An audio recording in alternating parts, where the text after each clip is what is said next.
getting both sides of the aisle fired up for different reasons. And she's joining us back at the Hot Topics table right now. Please welcome Congresswoman Tulsi Gabbard. Tulsi Gabbard. So, before I ask you the first question, what's happening with the telescope and the stuff? Oh, gosh. The challenge is ongoing. The challenge is ongoing. Okay. Yeah. What is that? So, just explain. They decided, it was decided that they were going to go on sacred land. Oh, yeah. And put up a telescope and do all this stuff. And the Hawaiians said, no, you're not going to do that. So it's been a fight. Tulsi's been at the forefront. Yeah. And I try to bring it up, you know, I remember. when I can, because it's, I think sacred land is sacred land. You can't, you know, you can't mess with it. So I have to ask you this instead. So we were just talking about EU Ambassador Sondland changing his testimony yesterday, that he had to be refreshed about quid pro quo, and you've been skeptical more than a lot of the Democrats about the impeachment inquiry. Were you surprised by what he did yesterday? Well, look, the facts are important, and we'll get to that. I want to start with something that I think is also important about facts, because recently on your show here... I was just going to get to that. Good. Helping you out. You want me to ask you the question? No, look, some of you have accused me of being a traitor to my country, a Russian asset, a Trojan horse, or a useful idiot, I think was the term that you used. Which basically means that I'm naive or lack intelligence to know what's going on. They use that. I want to let your viewers know exactly who I am. All right. Set the record straight. I am a patriot. I love our country. I am a strong and intelligent woman of color, and I have dedicated almost my entire adult life to protecting the safety, security, and the freedom of all Americans in this country. It was the attacks on 9/11.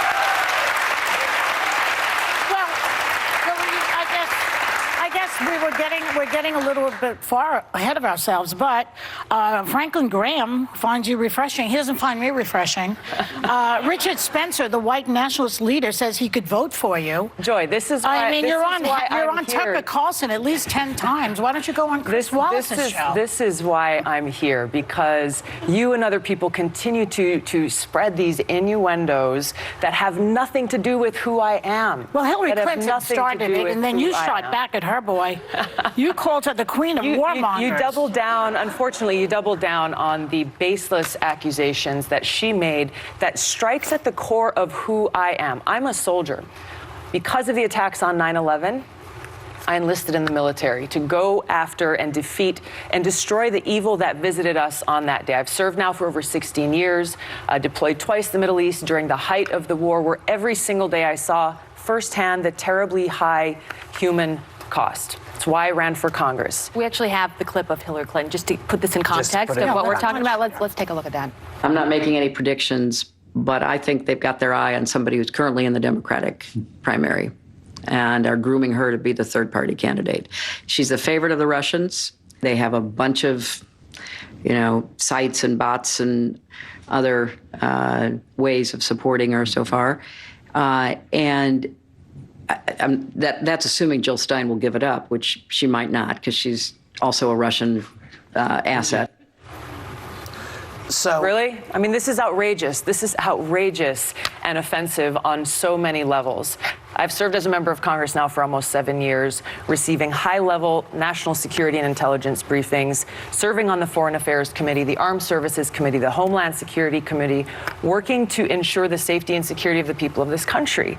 This is why I'm running for president, to continue that commitment of service. So are you surprised, though, that when people see bots and things and all the things that we've sort of been seeing heading your way, that people have these questions? Because she's not the only one. Hillary, I don't think, is the only one. So what she's saying is she feels they are grooming you. You're saying nobody's grooming me. I'm doing what I'm doing because I'm a soldier and a patriot. It's offensive to me as a soldier, as an American, as a member of Congress, as a veteran, and frankly, as a woman, to be so demeaned in such a way. But you called her the personification of rock. So demeaned She's a woman in such too. a way. Well, I'm pointing to the fact that she has continued this legacy of being the world's police around the world, that has waged wars costing the lives of thousands of my brothers and sisters in uniform. I'm speaking out against that. And What's your evidence to that? To change. Well, can I? Are you serious? Let's hear it. Are you serious? Let's hear it. I served in the war Not in you, Iraq. her. You're saying that she's exactly. she's a I warmonger. served How do in you the come war up with in that? Iraq Yeah. that she championed. She championed a regime change war Did you not in believe Libya. in that war? I believe the lies that were told to us. Well, so did she. Look, it is indisputable. It is indisputable to say anything other than the fact that Hillary. Let me just close this out. That Hillary Clinton, throughout her career, has led with a foreign policy of interventionism and being the world's police, going and toppling dictators in other countries that has caused such destruction and loss of life. I'm against that. I'm running for president to change that. Rather than actually debate me on the issues, she and others are resorting to these smear tactic campaigns, seeking to undermine me, smear my character, and sending a message to anyone who dissents. Toe the line, or you too will be smeared. One thing you have not been afraid to do. And look, this is what the show's for. So thank you for coming on. This is what these conversations are for. But one thing that you've not been afraid to do is go up against your own party. Yeah. You even threatened to boycott the last debate. You say that the process has been rigged. Do you think it's been rigged against you? And would you ever run as an independent? Because you heard Hillary Clinton say that. There are other people that think that that's something that you will ultimately do. No. Very clearly, and I've said no every time for months that I've been asked that question. If the party's rigged against you? Because I'm running to build a new Democratic Party, to take our party out of the hands of the corporate special interests, the greed and the warmongers, and actually make it so that our Democratic Party is a party that is of, by, and for the people, fighting for peace. Our party used to be the peace party. What happened to that? Actually be the party for the people, protecting our planet and fighting for peace. Yeah, well, I think my biggest problem among many with Hillary's comments were if that were something people in Congress actually believed, there should be an investigation. Exactly. And they're not doing that. And I think you can't just throw things like that, which is trafficking in McCarthyism all the way. The term Russian asset goes back to the McCarthy era. And we can't be doing that to people who are veterans across the board. Or to anyone. Yes, to anyone, but specifically the only female combat veteran running for office. You evoke really strong reactions from people. I know what that's like, from the left and the right. And you seem to be a threat to both sides. Why do you think you trigger so many people in so many different ways? Because I don't completely understand it, but I myself am a trigger, so maybe that's why I don't get it. Because I'm speaking truth to power, and those in power know they can't control me.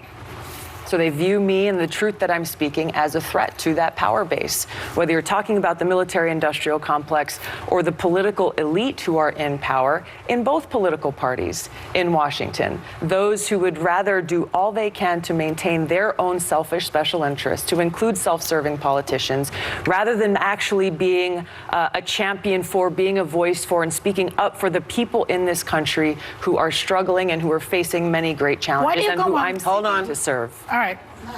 We're going to break. All right. We'll be back with more with Congresswoman Tulsi Gabbard when we come back.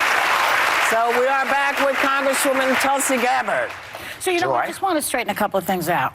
I've never said, and I don't think Hillary Clinton thinks that you're a witting asset. You might be an unwitting asset. Not that that means you're stupid, but people can be used. Well, that's exactly what it means, though. That's exactly what it means. The other thing that confuses me, wait, I have one more question. You're on state TV all the time. Why do you go on Fox Channel, which is a propaganda network, 16 times with Tucker Carlson? I never see you with Chris Wallace or that other guy, what's his name, Brett Baer.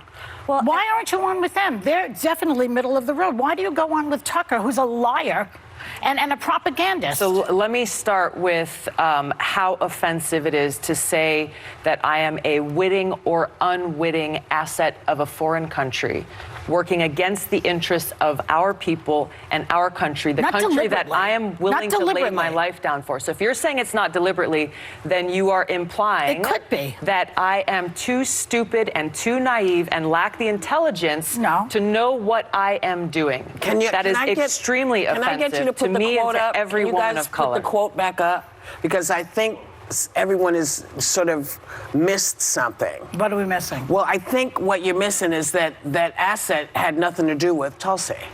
She was talking about Jill Stein. Actually, her spokesperson confirmed it. I'm not making it. They called you a Russian doll. Her spokesperson confirmed it because some of the media followed up and asked for her spokesperson to say what she meant and confirmed that they were talking about me. So there was no mistaking that. Right. Okay. Well, that's clear. Well, the quote that we saw. I'm sorry. I just want to point out the quote that we saw wasn't.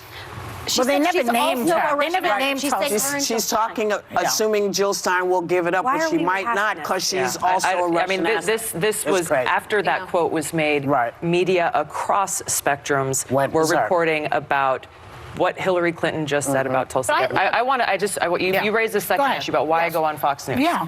I go on Tucker Carlson, go on Bret Baier, go on Sean Hannity, go on MSNBC, go on CNN.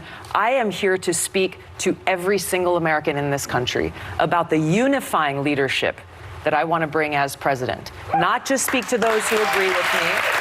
It's nice to think that can happen. To speak with those who may disagree with me, recognizing that I'm asking for the opportunity to serve every single person in this country. We have to come together for our country and our country's future. They become outrageous. They lie all the time. Well, They're just I think the reason why so many Republicans respond to you is because you don't treat us like we're garbage. You actually care about the audience and care about reaching out, which to a lot of conservatives, which by the way, you're going to have to win them over to get to the White House one way or another, is important. And I think just negating all of Fox's audience, I called Elizabeth Warren to task on it. Not their audience. I'm talking about Tucker Carlson right now. I'm there to speak to the audience. Liars. They both have some of the largest audiences on television today. But I do want to ask you something else. Kamala Harris said recently that her race and gender are, quote, the elephant in the room, and that many still question if America is ready for a woman, and specifically a woman of color, to be president. And you're also a woman of color.